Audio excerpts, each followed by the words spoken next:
नमस्कार दोस्तों, आज मैं सुनाऊंगा मजदूर और एक कंजूस सेठ की कहानी। एक सेठ बस से उतरे। उनके पास कुछ सामान था। आसपास नजर दौड़ाई तो उन्हें एक मजदूर दिखाई दिया।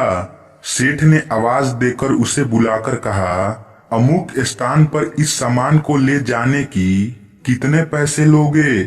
मजदूर बोला, साहब आपकी जितनी मर्जी हो उतने दे देना, लेकिन मेरी शर्त है कि जब मैं सामान लेकर चलूं तो रास्ते में या तो मेरी सुनना या आप सुनाना।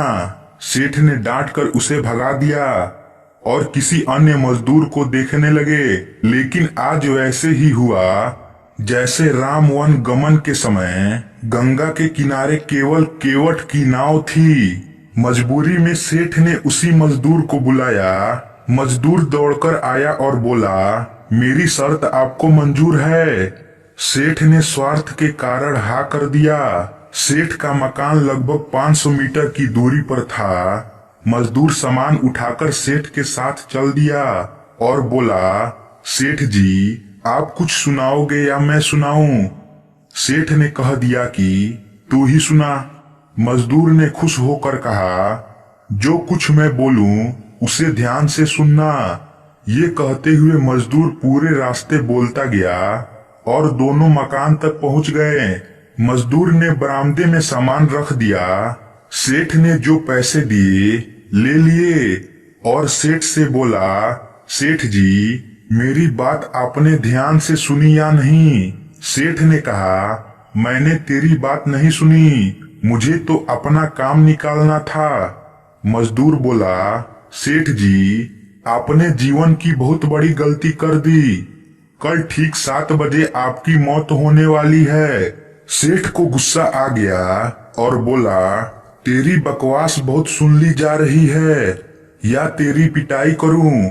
मजदूर बोला, मारो या छोड़ दो, कल शाम को आपकी मौत होनी है।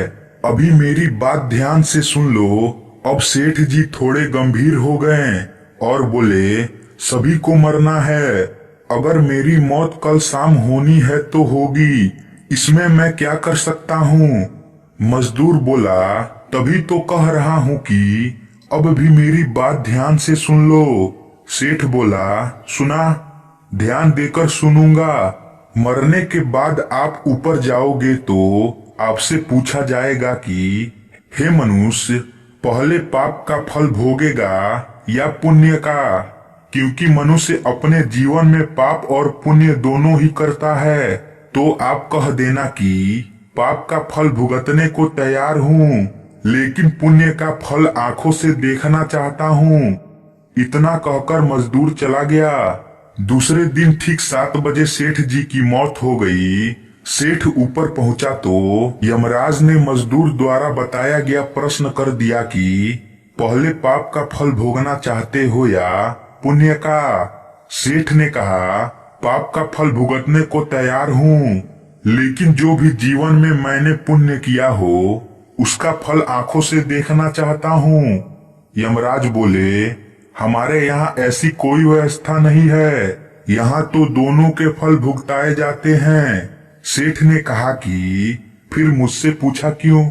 और पूछा है तो उसे पूरा करो। धरती पर 2 अन्याय होते देखा है, पर यहाँ भी अन्याय है। यमराज ने सोचा, बात तो ये सही कह रहा है, इसे पूछकर बड़े बुरे फंसे। मेरे पास कोई ऐसी पावर ही नहीं है जिससे इस जीवन की इच्छा पूरी हो जाए। विवश होकर यमराज उस सेठ को ब्रह्मा जी के पास लेकर गए और पूरी बात बता दी।